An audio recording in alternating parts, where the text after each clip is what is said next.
The reading of the will of a recently deceased person is a staple in mystery novels and films, as well as in comedies.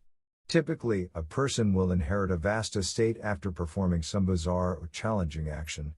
Along with being a plot device when read, they have served a similar role when missing, or when challenged, or when some poor unfortunate failed to receive what he or she believed was her just due. The descendants gathering around in a gloomy room to hear an executor read the decisions of a recently deceased person has almost become a cliché in films and television productions, sometimes launching the story about to unfold, or to serve as the denouement of the tale being told. Such productions are, for the most part, fiction. As has long been said, truth is stranger than fiction. Last wills and testaments have been used in a variety of ways which appear strange to the eye at first glance, though more in-depth exploration can reveal a motive for the dispersal of the estate, however irrational it may seem. Sometimes they have been used as a tool of revenge on the living, sometimes as a motivational device, sometimes for self-gratification. The famous and the relatively unknown have produced wills which can be seen humorously by those unaffected, or with a healthy roll of skeptical eyes at their brazen disregard for the value of money. Often they reveal the true nature and character of the deceased, as well as the opinion they held of their relatives and friends in life. Here are some of the stranger last wills and testaments which have been left behind in history, and in some cases their impacts on the living. Number 1. Heinrich Heine used his will to punish his widow and another unknown man. Heinrich Heine was a German Jewish poet, reporter, astute critic of literature, and a political philosopher who found many of his works banned by the German government during his lifetime. Long after his death, his works were among those burned by the Nazis. Heine spent the second half of his life living in self-imposed exile from his native Prussia, enjoying his fame amid the salons of Paris, until illness confined him to his bed. He referred to his bed as his mattress grave and continued to work from it for the final 8 years of his life. It was Heine who coined the term listomania to describe the reaction of fans of the composer Franz Liszt, a term that was borrowed to describe the fans of the Beatles in the 1960s, and which has been applied to others since. Heine married Crescence Eugenie Murat in 1841 after living together for 5 preceding years. He wrote little of his relationship and did not discuss it in much detail, though they remained together for the rest of his life. 7 years later he was confined to his bed, where he remained until his death in 1856. In his will, he left the bulk of his substantial estate to her, but with the proviso that she must remarry in order to receive it. Those believing he did so out of concern for her welfare are misled. He included his reasoning that there will be at least one man to regret my death, as part of the bequest. Years later it was revealed that Heine did not die of syphilis, as had long been suspected, but that for the last years of his life he suffered from lead poisoning. Number 2. Shakespeare in love was not reflected in the bard's last will and testament. William Shakespeare was the credited author of nearly 40 plays. Some authorship is disputed, more than 150 sonnets, epic poems, and other works, many of which are still being discovered from time to time. According to extant records, he married Anne Hathaway in 1582, when she was 26 and he but 18 years of age. 6 months later Anne was delivered of their first child together, Susanna, explaining the suddenness of the marriage which had surprised Shakespeare's friends. Twins would later follow, a son and another daughter, though the son, Hamnet, died at the age of 11. The couple would have no further children, and lived together in London after Shakespeare began his career as an actor and writer there in 1592. Shakespeare died, somewhat suddenly, in 1616, just 52 years of age. How and from what remains unknown. He had described his health as perfect when signing his last will and testament just a month before. One rumor was that he died as the result of an extensive drinking binge. In his will Shakespeare left nearly all of his estate, which was large for its time, to his eldest daughter, Susanna, with instructions that it would pass to her firstborn son upon her death.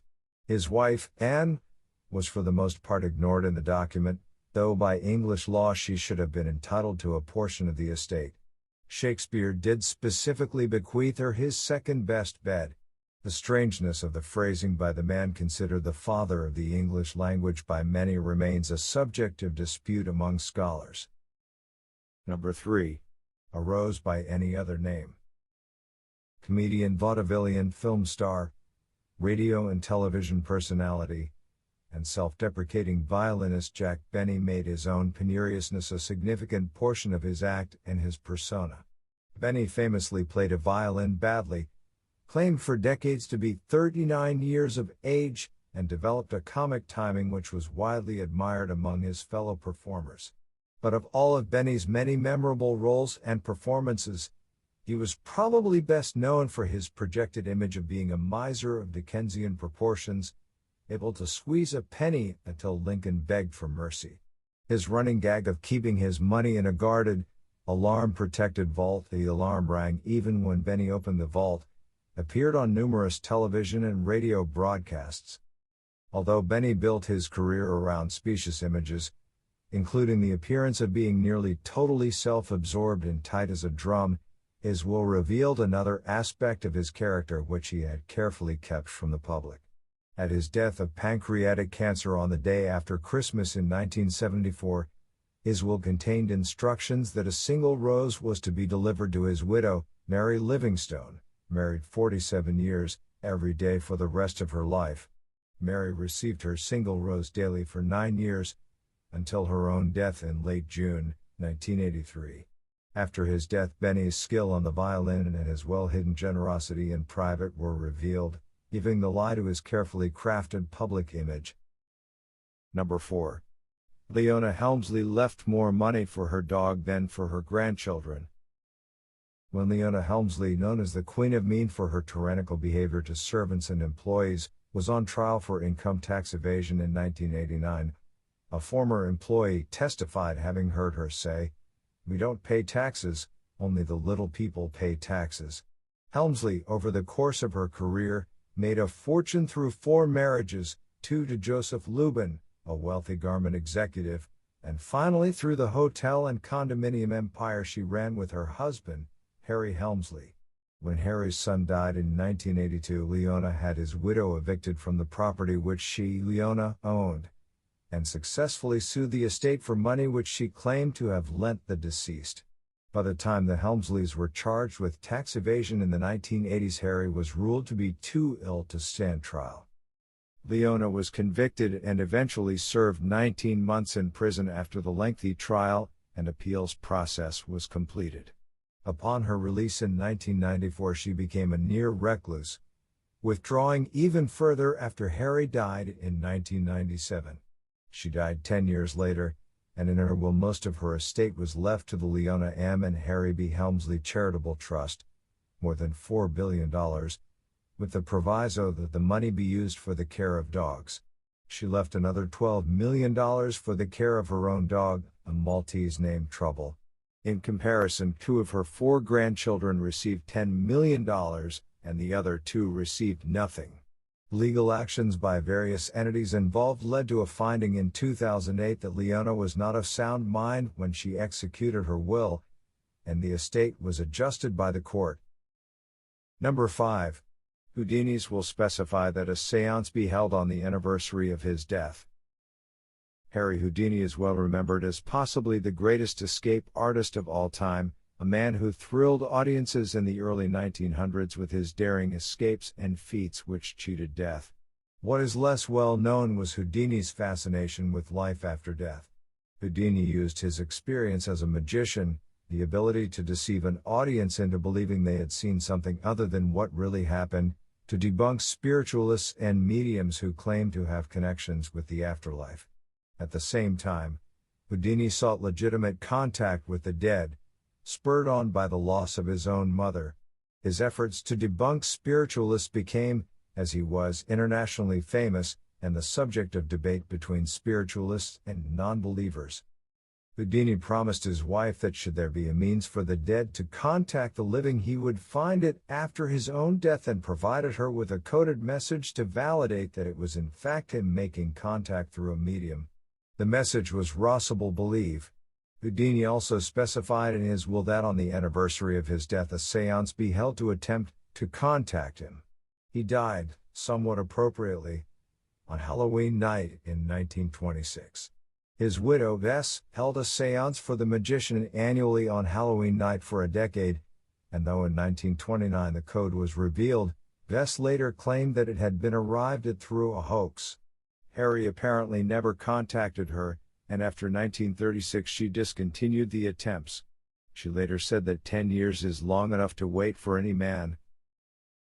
Number 6. Dusty Springfield included her cat Nicholas in her last will and testament.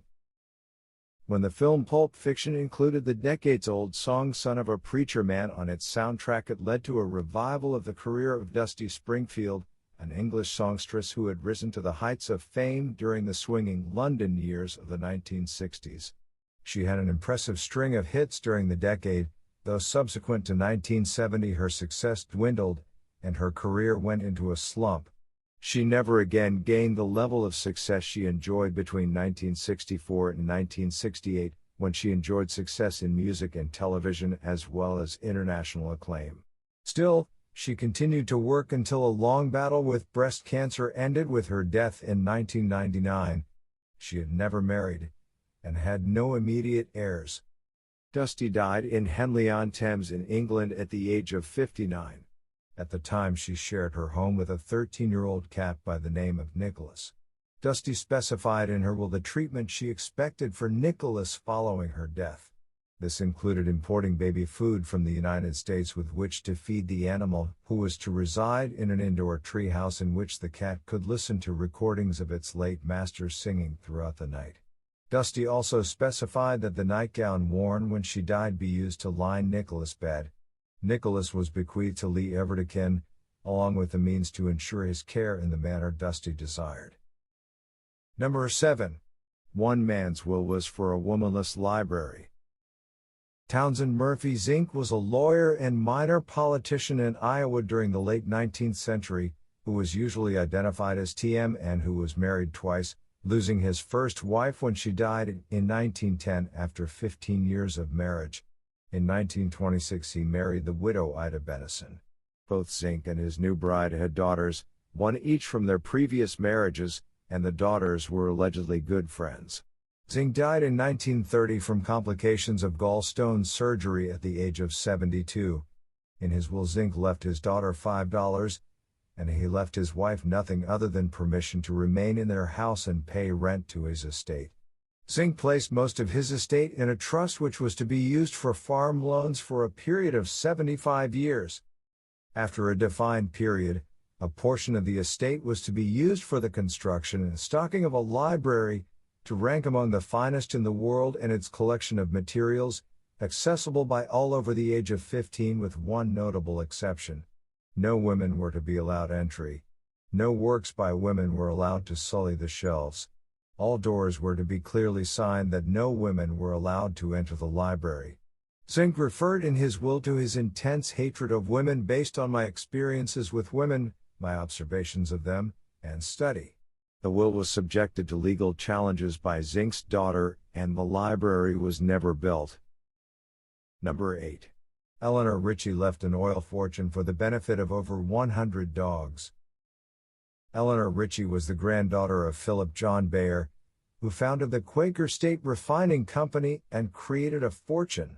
Eleanor never married and had no children, preferring to live alone in her Fort Lauderdale home. She wasn't really alone though, as she spent her days being driven around the Florida city, looking for abandoned dogs which she would take home with her. Eventually the number of her canine charges forced her to purchase 180 acres in Deerfield Beach to provide room for the 150 animals which she had rescued over the years. She was still in the process of moving them all to their new home when she died of a cerebral hemorrhage at the age of just 58. Her will included over 1,700 pairs of seldom-worn shoes which she left to the Salvation Army. The rest of her estate, which included over 100,000 shares of Quaker State stock, extensive Florida real estate holdings, and cash, bonds, and treasury notes, totaling more than $4 million, was left to her dogs in the form of a trust. The trust was created to manage the dogs' home and provide for their care until the last of the dogs died. After all the dogs had either been adopted or died, the remainder of the estate was bequeathed to Auburn University's School of Veterinary Science. Though relatives contested the will, they were successful in obtaining only about 15% of the estate. In 1984, the last of the dogs died, and in accordance with the will, the principal, by then in excess of $12 million, went to Auburn University, where it was used to support research into canine diseases and behaviors. Number 9. Jeremy Bentham requested that his body be stuffed and displayed. Jeremy Bentham was an English philosopher who is credited rightly as one of the founders of utilitarianism and wrongly as one of the founders of University College London. Bentham, as a social reformer, was one of the early opponents of the death penalty, corporal punishment of children, and a supporter of equal rights for women. Bentham was a leading supporter for the reform of poor laws, including the abolition of debtors' prisons, workhouses, and child labor. Bentham was also a proponent of the creation of organized police forces which took an active interest in the welfare of their communities, rather than simply reacting to crimes when they occurred. Upon his death at the age of 84 in 1832, his carefully prepared and detailed instructions for the disposition of his body were followed, though not without considerable discussion and controversy. Bentham demanded that his body be publicly dissected. Afterwards, the skeleton was supported with straw and dressed in Bentham's clothing for public display in a case which he designated the auto-icon. It was fitted with a head resembling Bentham's made from wax, to which Bentham's own hair was attached. It remains on display at the University College London's South Cloisters. The real head was preserved and was displayed for many years before it was locked up to protect it from continuous student pranks. The auto-icon has journeyed to other sites, including New York in 2018, so that those unable to journey to London may gaze upon its wax visage. Number 10. John Kelly used his will to address his daughter's shopping habits.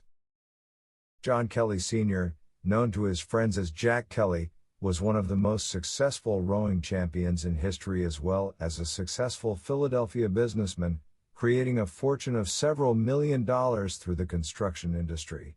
He represented the United States in the Olympics from 1948 to 1960, played professional football in 1919, and was 12-0 as an amateur boxer while serving in the Army during the First World War. In construction, Kelly learned to ensure that he would be paid for his bricklaying work by installing glass in chimneys. When the contractor informed him that the owners were complaining about smoke, Kelly would tell them that he would address the issue once he was paid for his work. A simple brick drop down the chimney then resolved the problem. Despite these and other impressive accomplishments, he remains most famous for being the father of actress Grace Kelly, later Princess Grace of Monaco. Obviously, Kelly's practical approach to his construction work extended to his daughter, known to be a profligate spender on clothing and jewels. In his will, John Kelly requested that her daughter's spending be curbed by her husband Prince Rainier. He had reportedly paid a dowry of $2 million for his daughter, so as not to bankrupt the Principality of Monaco. Monaco was still solvent when Princess Grace died in 1982. The Kelly family home in Philadelphia was purchased by Prince Albert of Monaco, Grace's son, in 2017. Number 11. Benjamin Franklin's will indicated his distaste for women wearing jewelry. Despite being a polymath of prodigious reputation on both sides of the Atlantic, Benjamin Franklin, in his will and on his tombstone, identified himself simply as a printer. His humility was misplaced.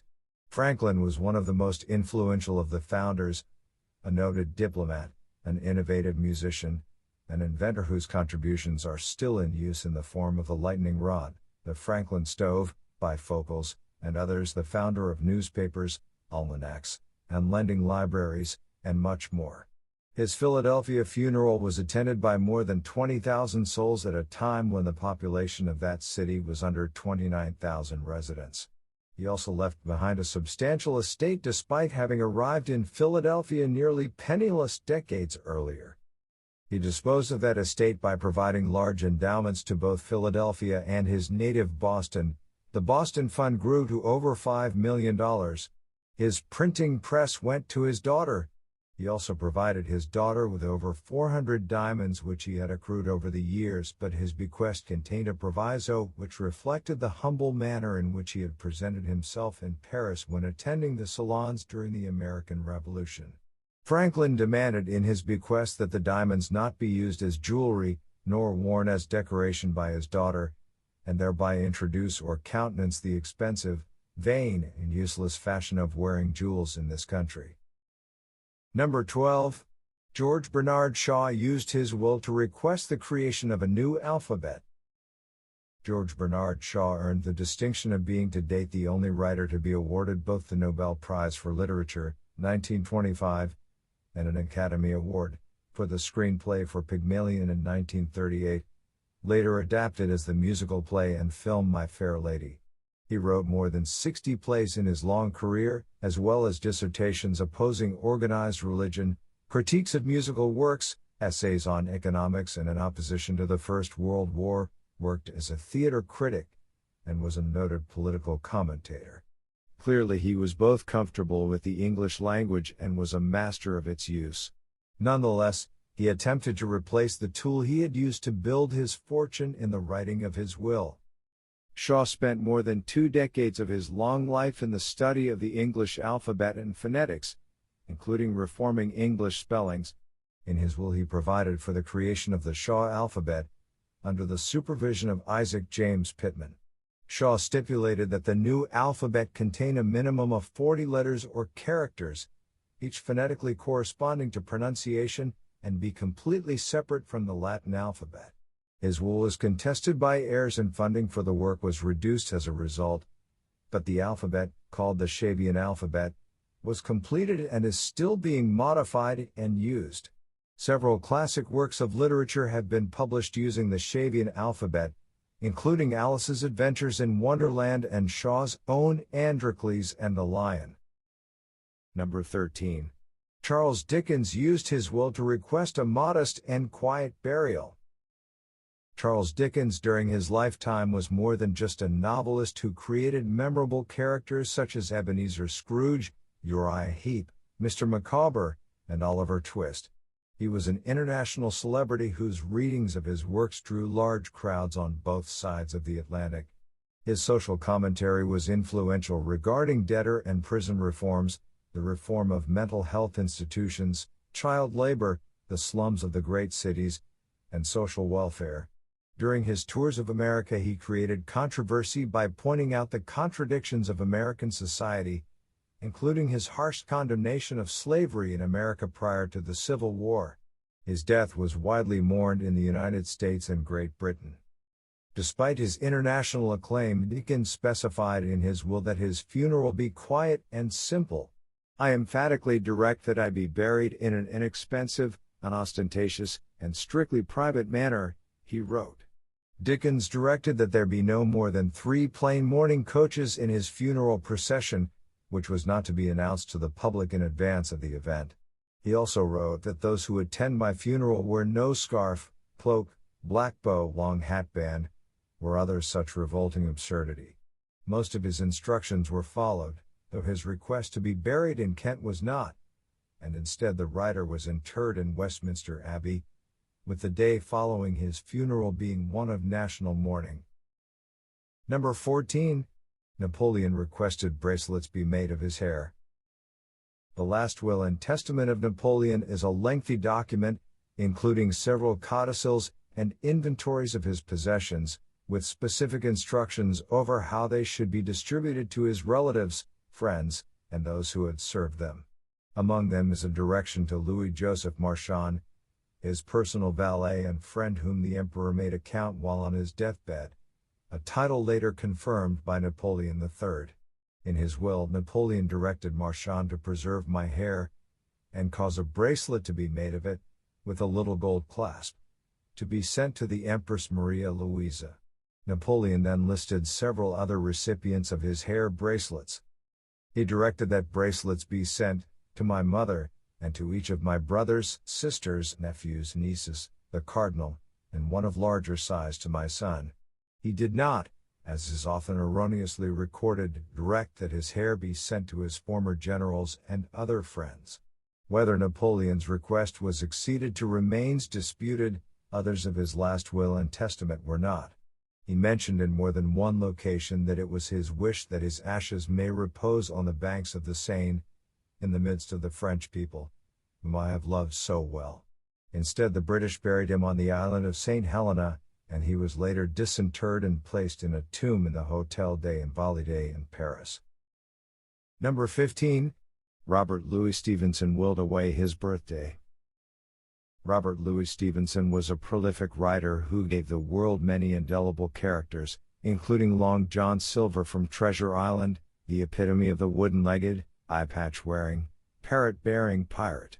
He also created Mr. Hyde, the frightening and violent other side of Gentleman Dr. Jekyll. He wrote short stories and poems, travelogues, and political discourses. His health throughout his life was bad, plagued by tuberculosis, which caused him to seek a place where he could recover his strength and continue his work. Despite his constant traveling and often short residences, he made many lifelong friends with whom he corresponded regularly, adding to his voluminous pile of written material accumulated during his relatively short life. Among them was Annie Ide, who often lamented to Stevenson of her misfortune at having been born on Christmas Day. Annie found the date inconvenient in that it was impossible for her to properly celebrate her birthday since everyone was instead in the process of observing Christmas. When Stevenson died, his will revealed that he had bequeathed to his friend his own birthday, November 13th, bestowing upon her all rights and privileges in the 13th day of November. Stevenson noted that the date had formerly been his birthday and was now hers, to have, hold, and enjoy the same in the customary manner. There is no evidence to indicate that Annie accepted the bequest from the author, who died in 1894 at the age of 44. Number 16. Fred Bauer requested his ashes be placed in a Pringles can. Anyone purchasing a bag of potato chips or other similar snack food has experienced the annoyance of opening the package to discover its contents smashed into crumbs. Beginning in 1956, marketing giant Procter & Gamble decided to do something about it. Frederick Bauer developed the fried dough chip and can to contain them over the next 2 years, though dissatisfied with the taste he eventually dropped the project. Others took up the cause. In the mid-1960s, the product was marketed under the name Pringles, with each chip the same size and shape, a hyperbolic paraboloid for those who care about such matters, packaged in a stack in a tubular can.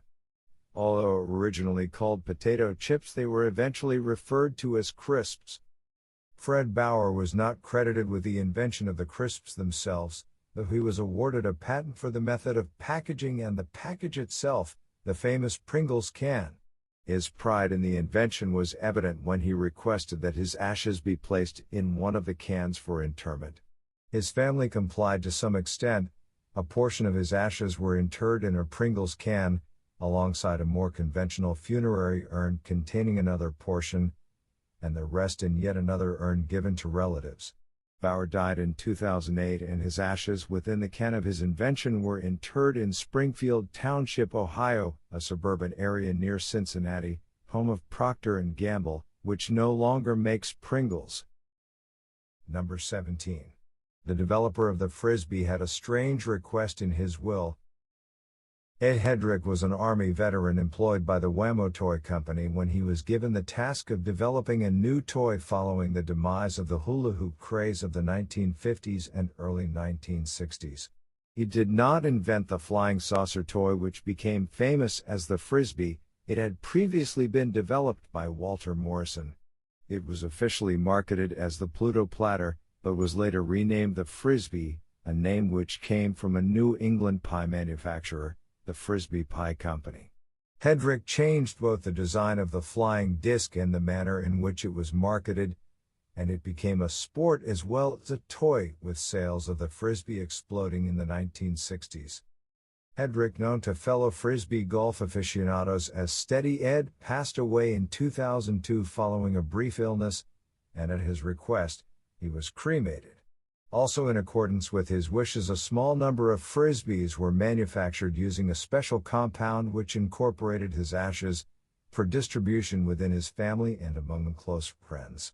A few discs containing Hedrick's ashes were offered for sale, with the proceeds going to the Steady Ed Memorial Disc Gold Museum, located in Georgia at the site of the Professional Disc Golf Association, PDGA, International Disc Golf Center.